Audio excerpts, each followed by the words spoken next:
despite going through tough times, still finding that strength to carry on. Like seeing beyond that, seeing light at the end of the tunnel.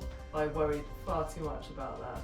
But We should push through that awkwardness and let go of, I don't care what they think, if they think I'm silly. It sounds kind of corny, but to take a moment to appreciate, okay, what am I grateful for in my life? And it requires being in tune with your body, how you feel. It's like I feel it in my shoulders if I'm, it sounds kind of obvious, doesn't it? But to stop letting it affect you. well, Tanith, nice to meet you. Nice to meet you too. Thank you for doing this today with me. You've got a really interesting name. Never heard anyone with your name, and I asked you about the origin of your name. Would you want to say anything about your name? All I know about it is that it was the name of the Carthaginian moon goddess, which was ancient North Africa, so kind of where Tunisia is, I think. So quite an old name, and very uncommon. Very uncommon. Yeah. You said you met someone else with the same name. Yeah, when I was little, and I met another child my age, and it was quite unexpected because you didn't hear about it as a name. That's crazy. Yeah. Yeah, you've got one of those very unique and interesting names. I'll remember it now because you've got a cool name, I think. Yeah. Well, Thank you. So I like to frame this as a conversation. Mm-hmm. In the past episodes, some of them came out sort of like an interview. I don't want to do that. All I want for us is to sit down. We don't know each other. Mm-hmm. So hopefully by the end of this, in 15 minutes time, we will know more about each other. And that would be cool. Yeah. One thing I've started doing with the podcast itself is I used to prep a lot. I used to write down questions I would ask people, and I found that the more I do that, the more I don't listen about what you're saying. Yeah. So, because of that, I've stopped doing it, and I'm sort of approaching this from a different perspective, from a different angle, and I'm gonna be quite, let's say, vulnerable, because even though my sort of job is to sort of guide the conversation, I will need your help. So the main idea of the podcast is, let's see what people can give to other people, what value they can share with others. So we'll try and do that. Yeah. And we'll see how it goes. Okay. So, do you want to tell me a bit about yourself and what you do? So I'm a gardener. Yeah. That's my job. I've been gardening for about 23 years now, which sounds like a long time when I say it out loud. I really love it. I love being outside. I love being in nature. I work for some really lovely people I've worked for years. And it's become, apart from being a gardener for people, I also developed quite nice friendships with some of my clients, and so I really enjoy that side of it too. And in a way, similar to what we're doing now, I get to hear people's life stories, and some of them quite interesting. So that's what I do. Is there a story you remember? Well, because I've worked for quite a few elderly people, I found the stories that they have to share about the war quite interesting, and or growing up during that time and how different life was then. I can't think of a specific story, but that's always interested me. Yeah, and obviously I live in Bath. You live close to Bath. Yeah. Bath is one of those cities that was bombed. And I had a guest on, Vera. I listened to. You listened to that? Yeah. She was telling me about how she would hear sirens and they would have to go sort of hide. Yeah, very interesting. Yeah, I really enjoyed listening to her actually. Oh yeah? Yeah. She was a very nice person. Yeah. Let me tell you something. The way I bring people on is I either look up random people and see if they want to do it. Another way of doing it is normally, and I will ask at the end for you to recommend me the next couple of guests. Okay. Yeah. So then it kind of becomes a chain of people, that have been recommended by each other. And the now way of doing it is I ask my friends. And at the company I work at, I've got someone called Bobby. Now, Bobby, she's a UX designer. She was on the podcast last week as well. Okay. But more importantly, Bobby put me in touch with Ruth. Okay. And Ruth put me in touch with you. Right, that's quite nice, isn't it? Yeah. It's I was saying this because Bobby put me in touch with Vera. Okay. And Vera is her. Oh, I can't say because I when it comes to families, it's like I don't know the relationships. Her husband's grandmother. Okay. So that. Right, I see. Yeah, whatever that is. Yeah. Yeah, that's really interesting. So gardening, 23 years. Yeah. Don't say it again. Don't say it again. Too long. No, it's fine. How does one get into gardening? Well, it kind of happened by chance, really. I'd done a variety of different jobs that I didn't really enjoy, working in a bakery, working as a decorator, and then I was out of work, and a friend of mine had started a gardening business, and she asked me to join them, to work with them. I thought, why not? And really loved it. So I learned on the job, so to speak, with her, and eventually started getting my own clients and ended up becoming completely self-employed, and yeah, it's been that way ever since. And actually, interestingly, you talk about recommendation, and all my gardening work has always come about like that. You know, I work for someone, they recommend me to their neighbour or their friend, which is really nice because there's already a certain amount of trust, and I've never needed to advertise, so it's always felt quite organic, I guess. Yeah, especially nowadays where most people, the way they advertise their businesses, and I'm going to call it a business because obviously you're self-employed, they either buy Facebook ads or Google ads, or they go on Instagram, they have their own accounts, branding and stuff. But yeah, word of mouth is still quite powerful. Yeah. Yeah. Can you tell me, because we are obviously beginning of November now, how do you do gardening on weather like this? Well, if it's too rainy, then I don't. Simple as that. And surprisingly, even though we live in a country where we get quite a lot of rain, I don't get rained off that often. And throughout the winter, I wear the right clothes. You know, right. What's the saying? There's no such thing as bad weather, just the wrong clothes. I'm not sure I quite agree with that, but yeah, I mean, I carry on working throughout the winter. It's just a bit colder and not as enjoyable, but still, I enjoy being outside anyway, so yeah. And just out of curiosity here, gardening, so what do you actually do? It's mostly maintenance, so tidying, pruning, weeding, trimming things. I do get some design jobs. I recently made a rockery, which I absolutely loved, and I've made a pond. So I now and again I get to be a bit more creative within my work. Yeah. And with the rockery and the pond, do you have any pictures of that? I don't actually. Okay. No. I should take some. Yeah, take some next time because I will put them up. That's Okay. cool. And obviously, you said before gardening, you said because you got in the gardening business because your friend, she invited you along and you liked it. And before that, you said you were doing bakery and baking. Sorry. Yeah, but worked in a bakery and. What I took from that was that it seems like you're the kind of person who enjoys doing things with their hands. Yeah, well, I was brought up in that kind of world, but both my parents, you know, very capable people with their hands. My dad's a carpenter and kind of can do all sorts of things. I mean, he's quite elderly now, but mechanics and, you know, building things, making things.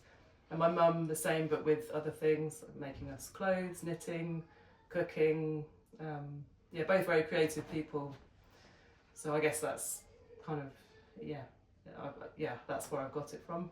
Were you like that when you were a kid? Yeah, we used to make a lot, do crafts and make models and do woodwork with our dad and sew and yeah. Do you have any siblings? Because you're saying Yeah, I've got an older brother and 2 younger sisters. Oh, big family. So yeah. Are they like you? Are they very practical and? Yeah, all of them are. Yeah, the whole family. And when you were growing up, did you ever think I'm gonna become a gardener?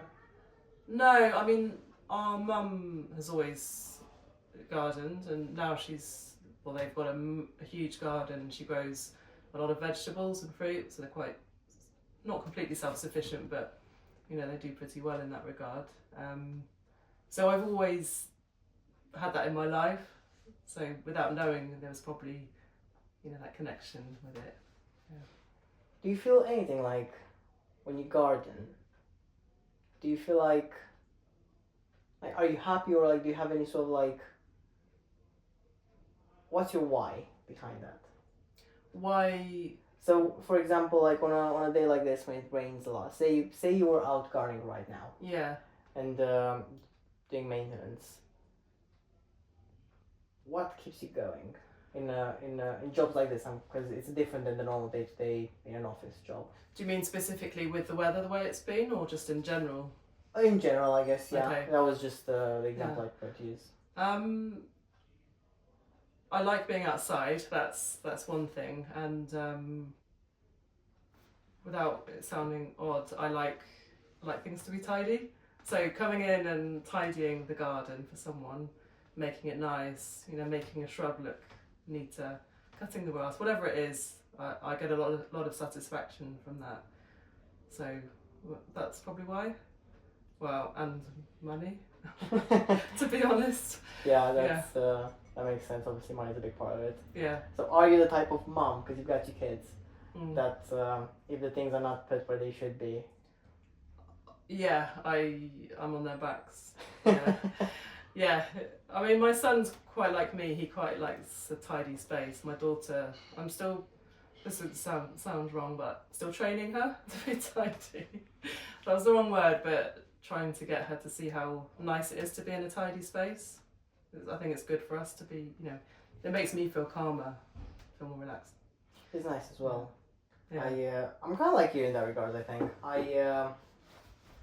I like things to be put, not necessarily in a specific way, but I like it to be tidy. And funny story, I live with a flatmate. He's not gonna listen to this, but if he does, well, tough luck. Yeah. Tough luck for him. He's not the tidiest person. He tries sometimes. But I tidy a lot, and it's hard to teach someone or train someone how to be tidy. Yeah, it is. Someone who's not naturally like that, it is hard. Were your parents like that? I would say my mum is. My dad, probably less so. Yeah. Interesting. So, when it comes to someone's life and lessons they've learned, we as people, we spend most of our time, or at least from my observations, we spend most of our time doing a job, so career, or having a hobby. I guess part of what I know about you so far is gardening, 23 years. I say it again. Yeah, that's good. Do you have any sort of hobbies? Yes, I do. I'm quite musical, so I play violin and guitar, and have done since, well, kind of on and off since I was a child. I don't have much time for my hobbies, but I like to draw sometimes. I think that's it, yeah. Music and art, yeah, very kind of art focused. So apart from the gardening, what keeps you busy so that you can't do drawing, for example? What keeps you busy outside of gardening that keeps you away from your hobbies, for example? Mine is the family. So yeah, I was going to say. So disregarding hobbies, work and family. Yeah, what keeps you busy? I do a lot of thinking. That sounds a bit odd. Okay. Yeah, I mean, but I do that at work because I'm on my own. I like to spend time with my friends. I don't have that much time, but I really like spending time with people. I like my own company as well. I'm very happy on my own, but I think it's a balance. I like to spend time chatting with my friends over a cup of tea, but also like to just be on my own, because it's quite rare that I'm completely on my own. That sounds a bit contradictory, but It is a bit contradictory because you do a lot of thinking, you said, yeah, but also with gardening, you do that by yourself. yeah, Unless, yeah. yeah, So you are with yourself then. yeah. I do a lot of things. Well, actually, recently I've been listening to a lot of podcasts. I've got into the podcast thing, and so I spend most of my time at work listening to all sorts of podcasts. Yeah, did that didn't really answer your question. Not really, did no. it? No. No. Shall I try again? Yeah, go for it. I like to read. Yeah. Yeah, when I've got a bit of spare time, I do like to read. What do you like to read? I quite like real life stories. Yeah, I find that quite interesting. Biographies, autobiographies of various people I've read. Yeah. Any interesting book you've read so far? As in autobiographies, Maya Angelou. Rings a bell. Who is she? She is a long time ago that I've read, so I probably won't remember that well. But she was a black lady growing up in the States at that time when it was really difficult for black people, or more difficult. But yeah, about her childhood, the struggles, and yeah, really, really interesting. She wrote quite a few books that spanned quite a big part of her life. So yeah, really interesting. You don't necessarily have to have an answer for this, but did you take anything from her life story? Yeah, I probably did. Despite going through tough times, which I think we probably all do at some point. I mean, her tough times were much tougher than what I've might have been through, but still finding that strength to carry on, like seeing beyond that, seeing a light at the end of the tunnel, and seeing the good in things, which you always can, I think, if you look, and appreciating the simple things. Have you ever been in a situation where maybe you didn't think there was a light at the end of the tunnel, or maybe you actually thought there is one, I just have to get over this? Yeah, any bad situation I've been in, I think I've always been able to see there's a light at the end of the tunnel, even in those kind of darkest moments. Are you happy to share anything? Probably not regarding those times, no. That's okay. But I think really, I guess what I take from those times is that things always work out, one way or another. Even if when you're in the midst of it, if you feel like, oh, how am I going to get through this? How am I going to work this out? There will always be a way, sometimes unexpected, but my experience tells me that there is always a way. So that's what I've taken from those times. Yeah, I think it makes sense. I think you're right. Sometimes it is hard to see if you're when you're going through it. Yeah, there is a light at the end of the tunnel. Yeah. So reading podcasts. You said you listen to a few podcasts now. Anything interesting you're listening to? I'm always on the lookout for a good podcast. Yeah. The recent series I listened to, I can't remember what it was called, but it was like really crazy stories or things that have happened to people. You know, people who've gone on trips in parts of the world where things are a bit more risky, like, you know, hiking somewhere or, you know, diving, and they've got themselves into a really difficult situation, you know, ending up in the middle of a hurricane, or, you know, that kind of thing, and how they obviously survived and were able to tell their story. That's something I quite enjoyed. What was the name of the podcast? I can't remember. Yeah, I'm sorry. That's okay. I'll let you know when I when I remember. Have you ever seen those videos of people, they film themselves? I find like the strangest and scariest thing ever. They film themselves going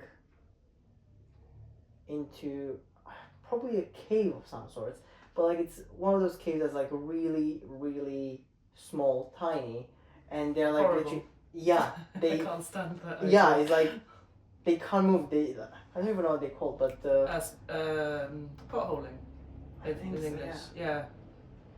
It's so I don't know how they do it.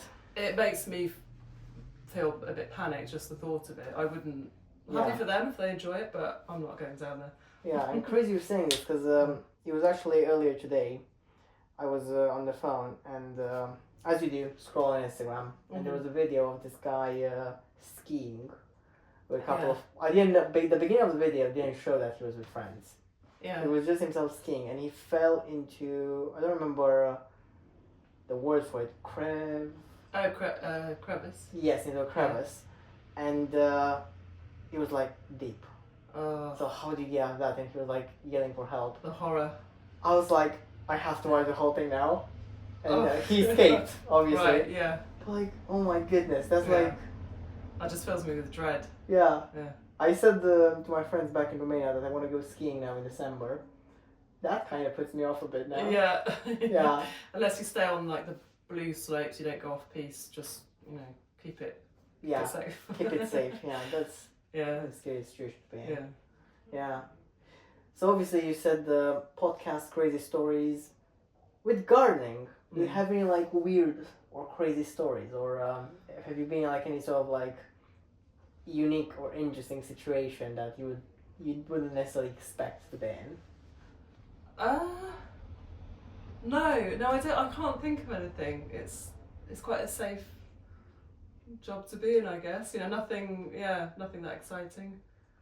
Is there like any garden you've seen that was like really, my God, yeah, you need me. I need to maintain this. Oh yeah, yeah.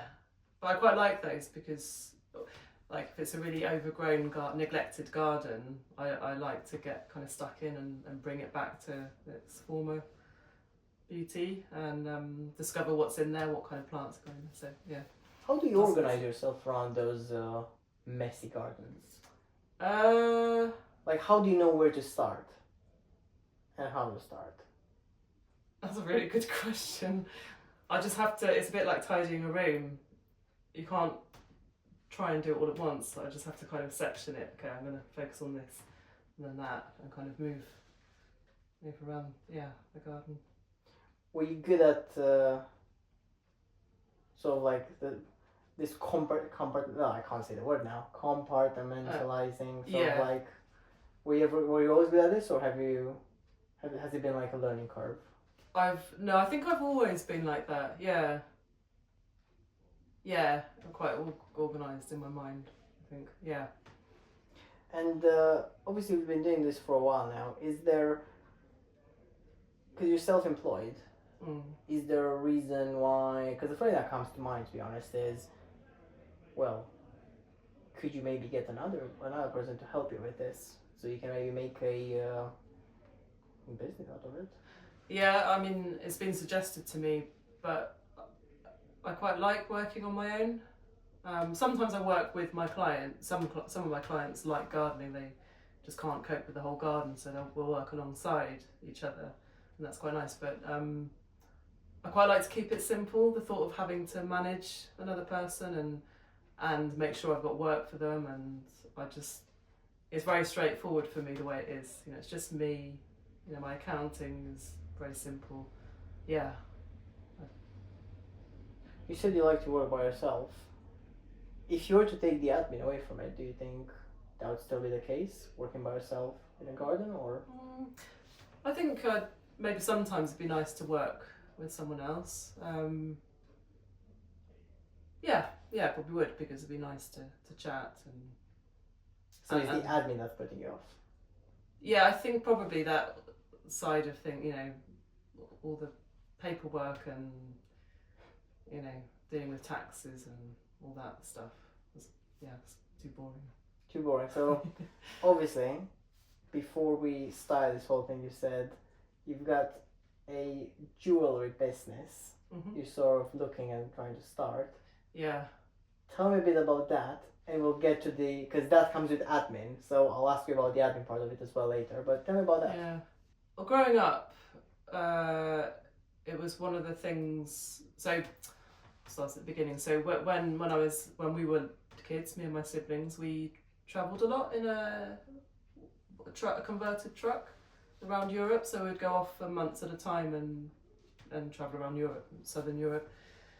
And one of the ways my parents made money at the time was making jewellery to sell at markets, and I think that's probably what sparked my interest in jewellery and enjoying making things. I've always liked silver as a metal.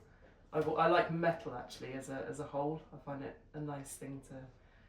It's interesting, different metals.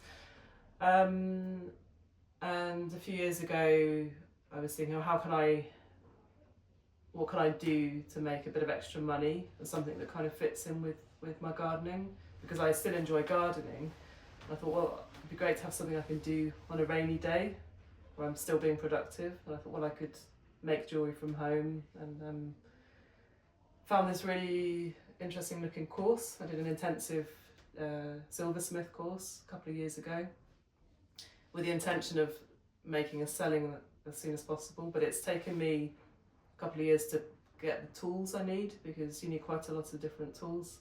It's expensive, and then buying the metal, of course, is expensive. But I'm at a point now where I'm making stuff. I'll be doing a market soon, actually, my first market, so it's happening, and it's exciting.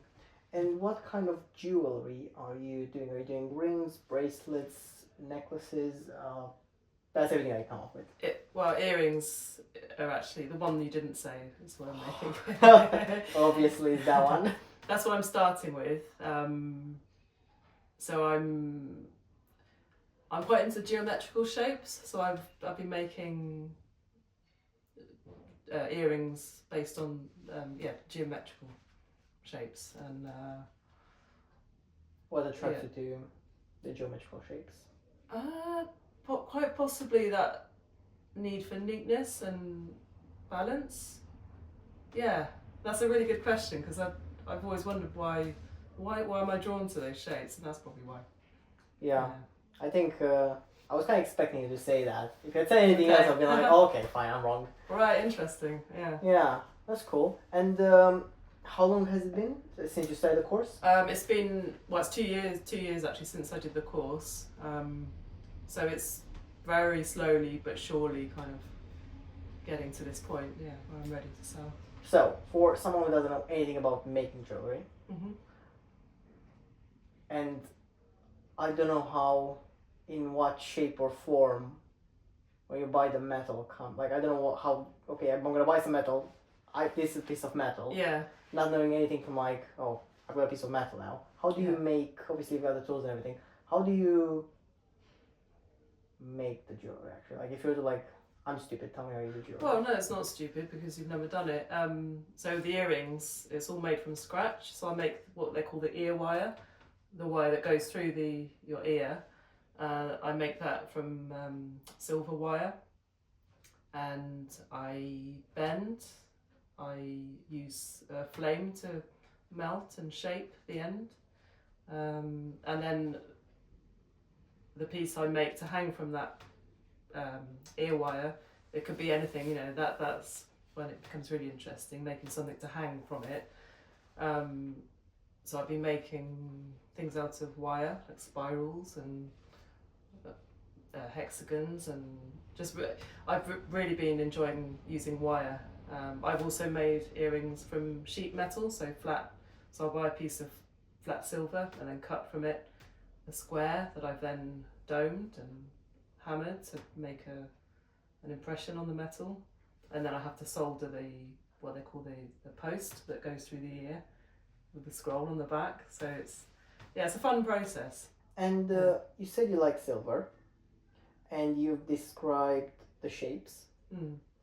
And I'm looking at your hand, and you're wearing a ring, and the ring some sort of metal, but on top of it you've got a shade of green.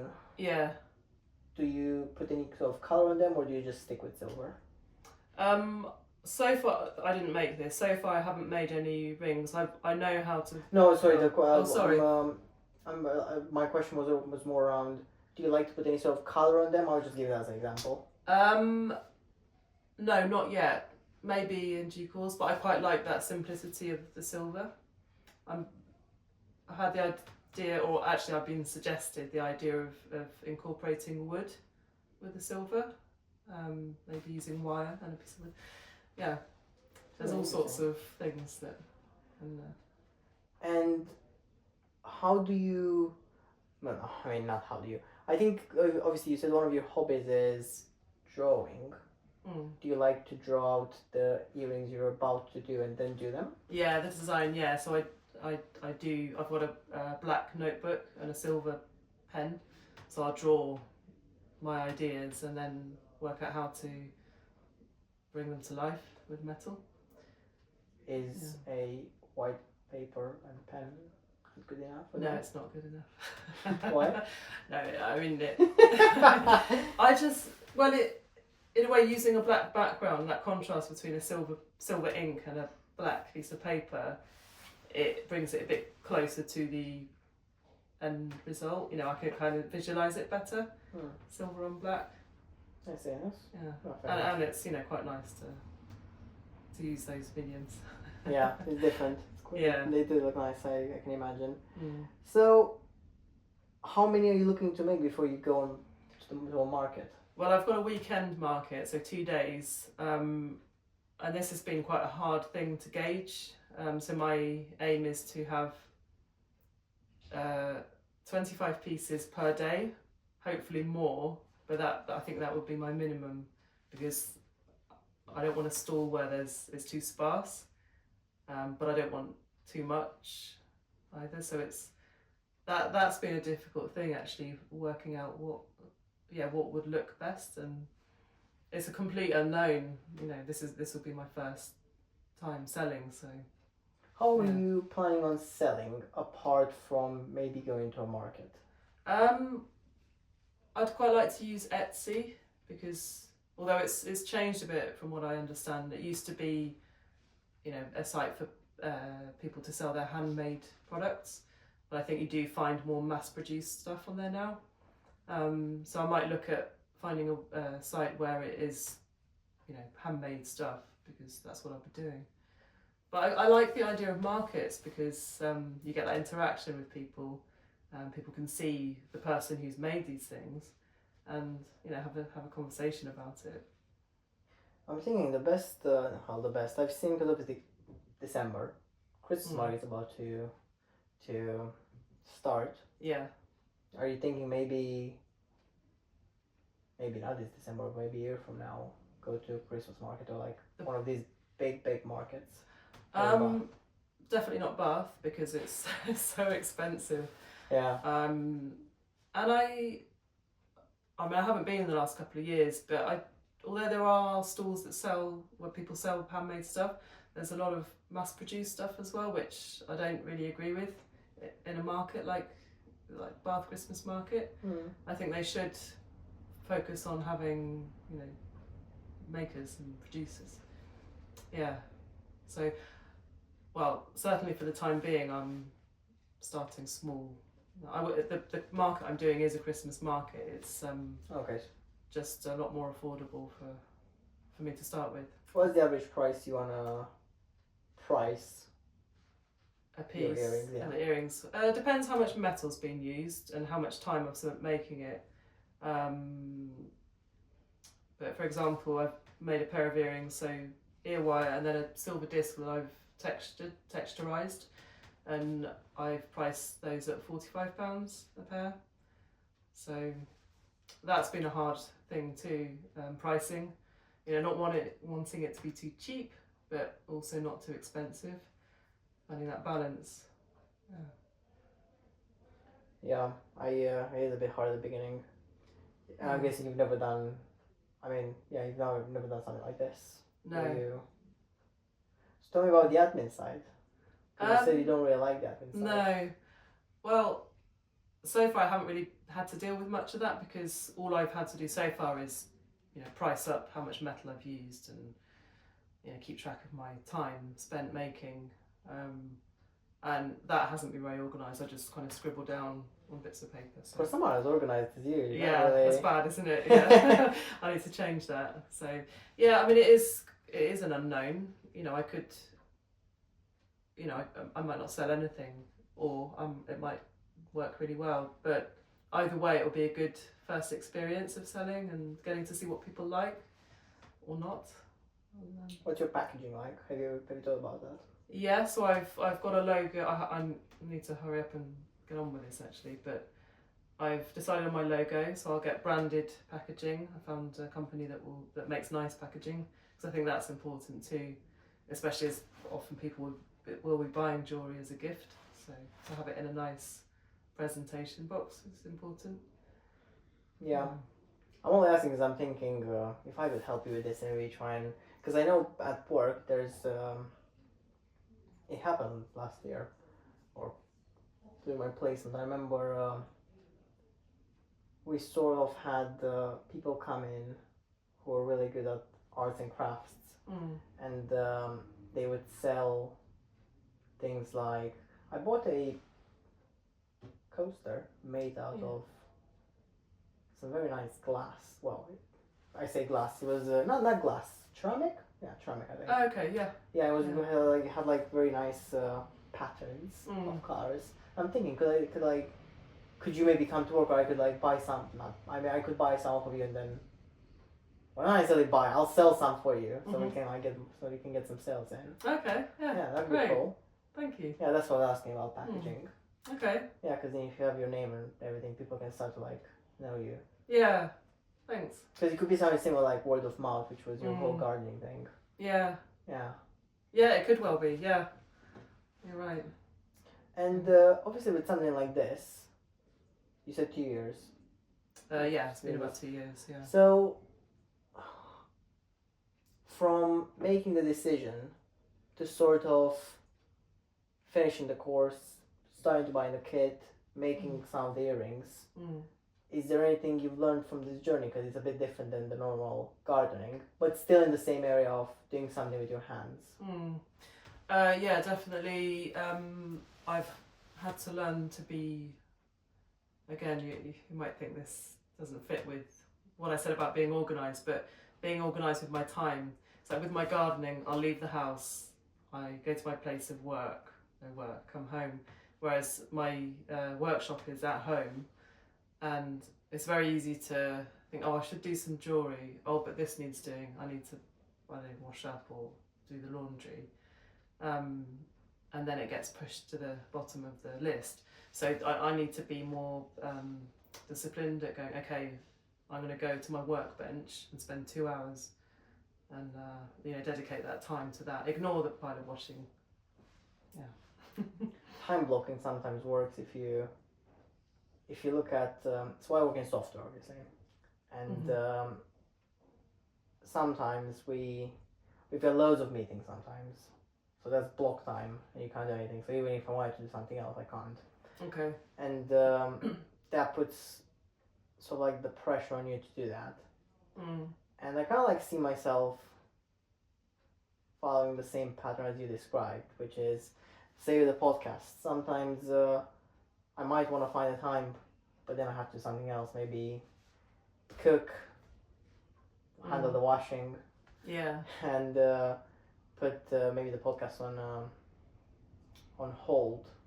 What I have found is if you go to your calendar and you actually book the time and you set up an alert and everything, it helps. It tends to help. That's a good idea. Yeah. Especially since you're the type of person who likes to be sort of organized, and I'm guessing if you get that alert, you'll be like, okay, cool. Yeah, it's like a prompt. Yeah, that's really good advice. Yeah, I'll take that. Yeah, and if that doesn't work, then try harder. Yeah. Yeah. Yeah. No, that is a useful piece of advice. So, what do you think will happen with like the jewelry? Obviously, you're just about to start out, but not necessarily what I don't really, I don't know if you already have a goal with it, but like what would you like for it to be? I mean, Is this an experiment? Is this obviously you've already said that you like doing things with your hand. You're quite practical. Your family's quite practical. You've always had that. yeah. So is this just another thing you're doing, or is this something that could maybe take over gardening at some point? Could do. I think there is an element of that. Initially, it was okay. How can I make a bit more money alongside the gardening? I've had moments where I've kind of, I'm a bit of a daydreamer and a dreamer, and I'll dream. I've had moments where I've thought, well, this, what if it takes off? What if it becomes, really successful, and it becomes my main source of income? That'd be great. Why not? It's possible. Other people do it. So having that self belief more than I used to. So I'm definitely open to that. Yeah, why not? And there'll come a time when maybe gardening full time becomes a bit much. So it'd be nice to have something that's already there set up, and also something I could take with me wherever. Because it's quite a compact, physically quite a compact thing, that I could take if I moved somewhere else, another country, where it's a bit sunnier. Well, I grew up in the south of France, so I kind of crave that, sunny, being somewhere hot again. I bet. Yeah. The United Kingdom is not the best for that. It's got some good weather though. It's got better. It's changed, hasn't it? Yeah. Yeah. It's been good. You have this idea that it always rains. Not always. No. Yeah. Summer was quite hot.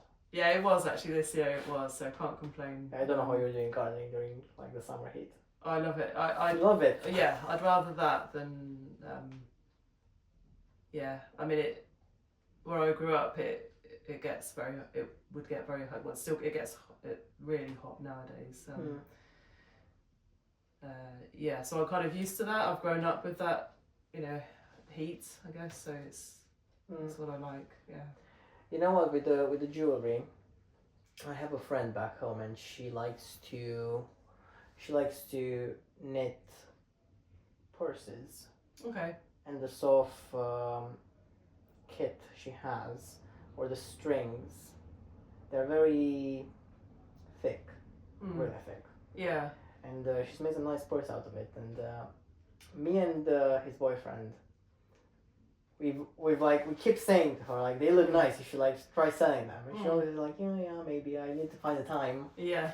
And I think one way you could also do it is maybe you should obviously you said Etsy. Good place. You should try Vinted first. Okay. I think I've sold so many clothes on Vinted. Yeah. And sell it on Vinted because everyone goes on Vinted. Yeah. And you can just quickly take a picture. And packaging. I mean, you've already got the packaging sorted. But websites like Vinted and Depop, they already handle. I mean, Etsy probably does it for you as well, but they handle the delivery for you, so you just have to drop it off. Okay, yeah.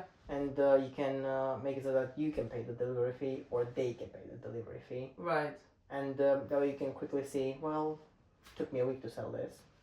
Could be something. Yeah, that's a good, because I use Vinted a bit now, buying stuff, but I was of the understanding that it's all second-hand stuff. It doesn't matter, I guess. Doesn't matter. No, if people like it and they want to buy it, then yeah. And you can absolutely maybe it's not most things are probably second hand, but the description is all yours. You can say handmade in the title. Yeah. And that would be unique. Yeah.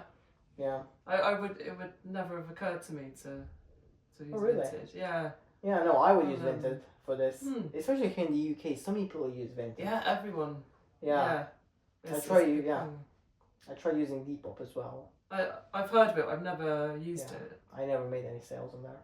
Okay. Yeah, Vinted is the way to go. Yeah. Yeah. And Another cool thing I'm thinking for your idea is this is like way ahead, way ahead. But when it comes to once you get like say for example if you set up a website with like Etsy or there's another one like that's quite big. Not on the high street. That's another one, isn't it? I think it still exists. No idea It's what for it is. independent businesses. Makers, yeah. The more you like create stuff like that online, the more you come up on the when someone looks up like jewelry and like handmade. Okay, so the more presence you have. Okay. And I was saying that just because with the way AI is evolving and has evolved and will evolve, it will probably be that if people look up images, if you've got loads of images of your stuff online, that will pop up even more. Okay, this is really helpful because I'm what they call a Luddite. I don't know if you've come across that term. No, not even know what it is. I often refer to myself as one. It's someone who's really not good with technology. I'm a pen and paper girl. No, so to hear, my point is like to hear this kind of about this kind of thing. That's really useful advice for me because I don't know how that works. I mean, my son's quite helpful in that regard, as you can imagine, with anything, internet. Oh yeah, he's doing computer science, so hopefully he'll help you out there. Yeah. Yeah, no, anything there. Obviously, the internet is a big part of like selling things online. So yeah, anything anyone could help, that's absolutely helpful. So we've talked about gardening. We've talked about jewelry. We've talked a bit about yourself. Why else should I mean, obviously it's a conversation, so like with strangers, what do you think I should ask you? Because I could sit here and I'd just be silent.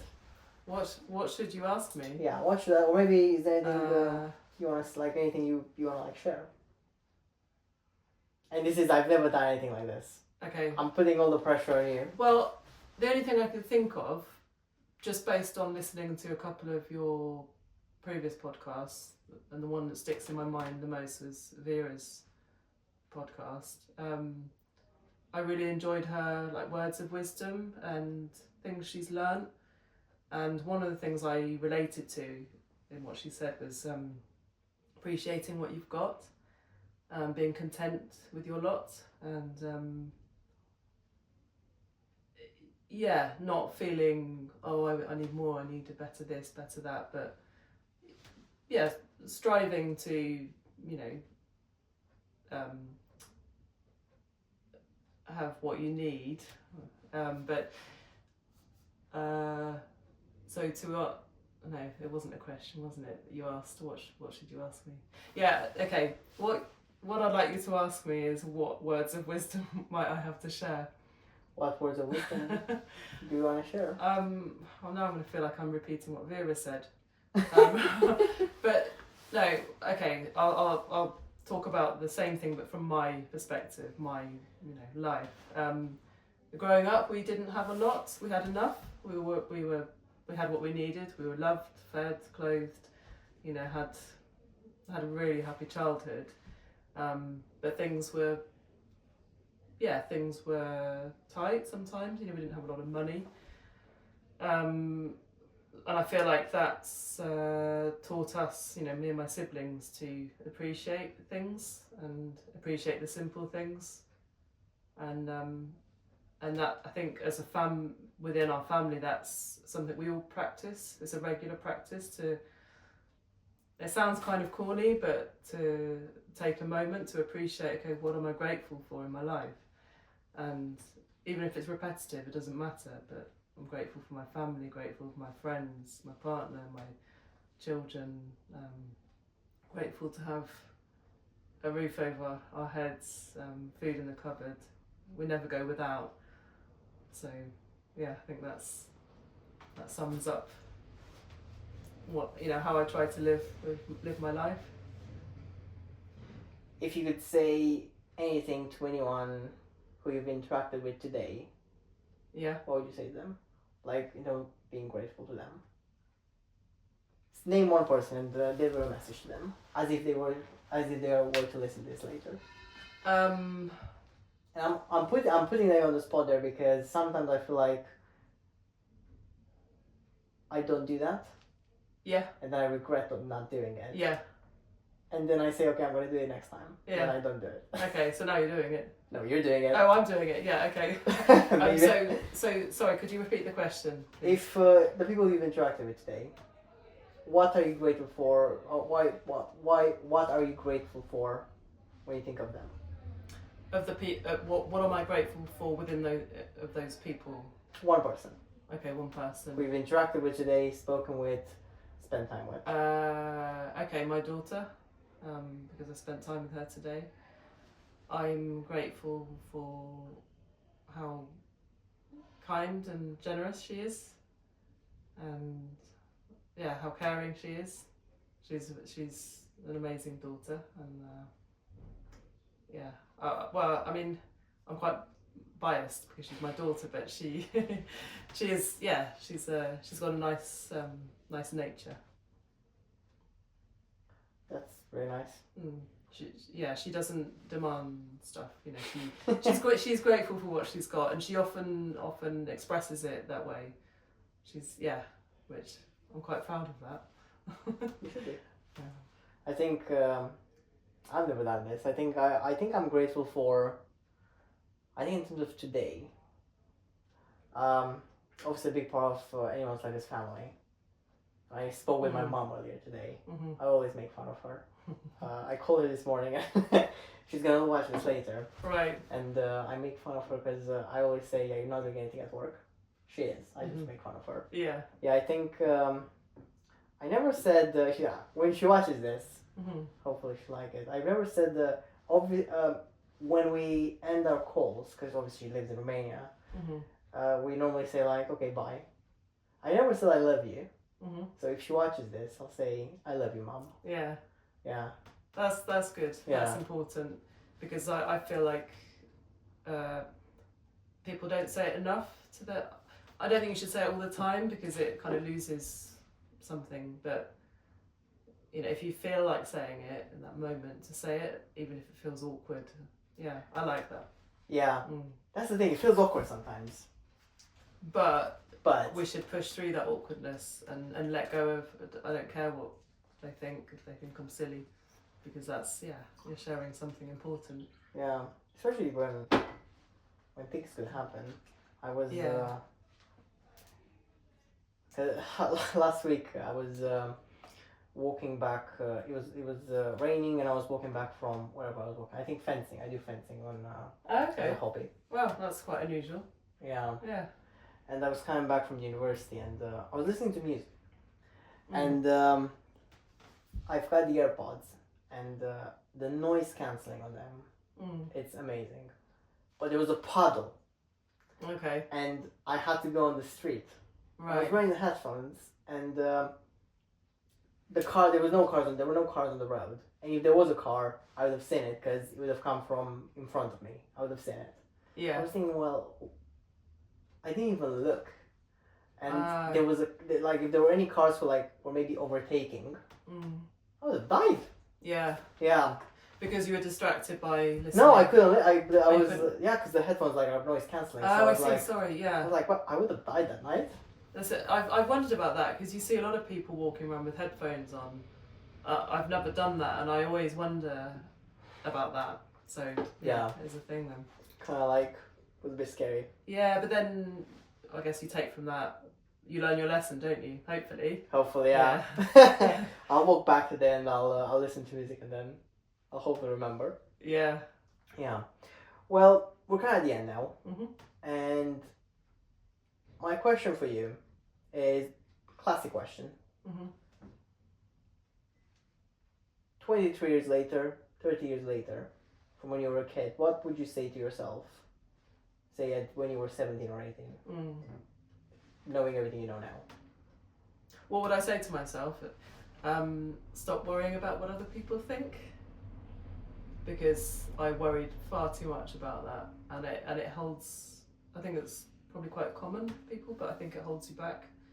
Can hold you back. You know, just being anxious about what will they think of me if I speak, or what if I say something silly. let's go a step further. It's easy for me to say the same thing. I'm gonna press you on this. Okay. Apologies, but how? How do you stop worrying about what other people think? Because sometimes it's not just as easy as I'm gonna stop. No, it's not. I would say, how to word it? I think, you know, when someone's feeling stressed or anxious about something, you feel it really physically, don't you? I think. And so for me, it's an active kind of a conscious like relaxing of the body. If I feel myself feeling tense or awkward or shy, I can feel it physically, and it is literally a case of, okay, deep breath, relax your body, it's all good. And I don't know if that makes much sense, but this is what I do.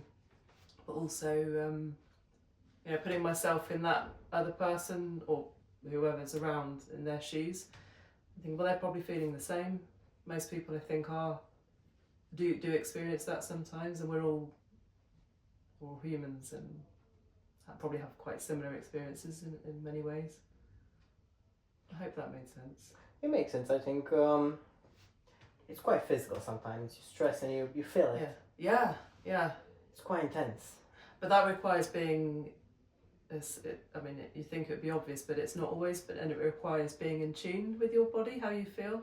It's like I feel it in my shoulders if I'm tense, you know, I do that, which is quite a common thing. So yeah, just it's all comes to relaxation, I think. So breathing. Yeah, breathing and just how you're holding yourself, how you're walking, just relax. And I think that takes away that stress, that mental stress. Well, let me ask you a follow-up on that. Okay. Because I'm curious.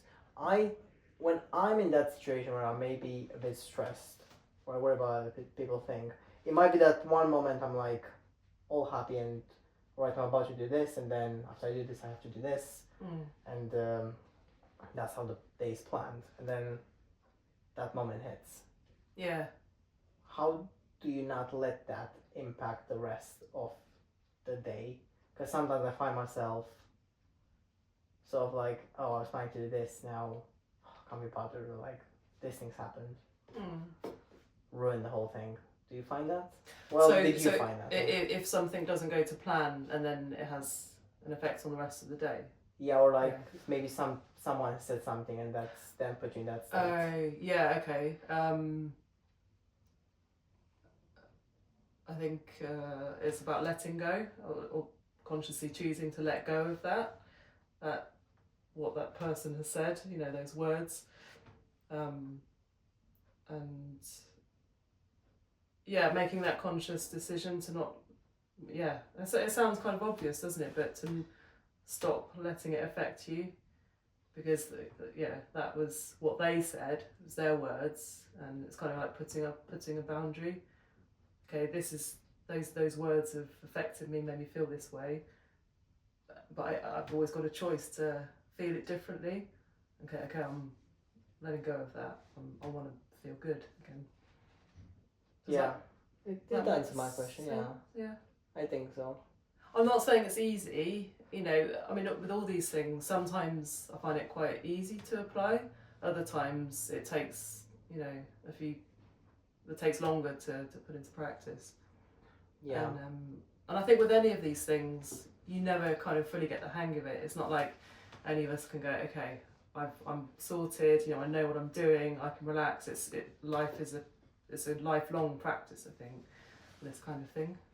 Yeah, I think it makes sense, especially because I was watching a TV series, Ted Lasso. And Ted Lasso is like a comedy, sort of like series on Apple TV. Okay. And there was a scene there, and it's all about football. I don't like football, but Ted Lasso, like the whole thing is like football.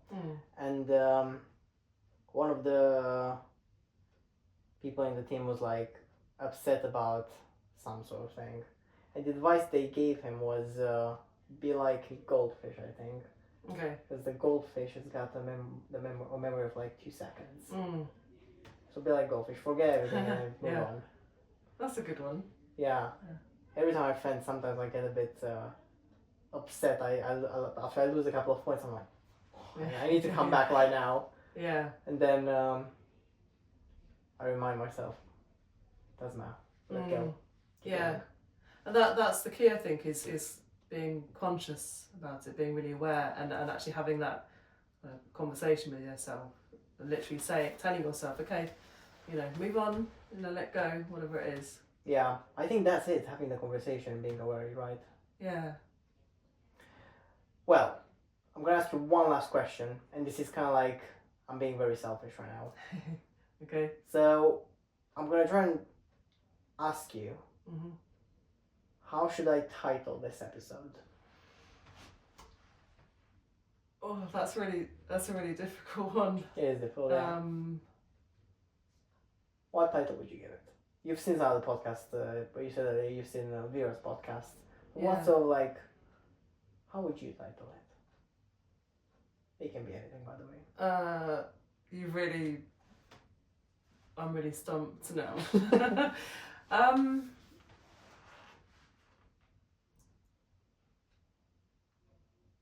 I really, yeah, that's a really tricky one.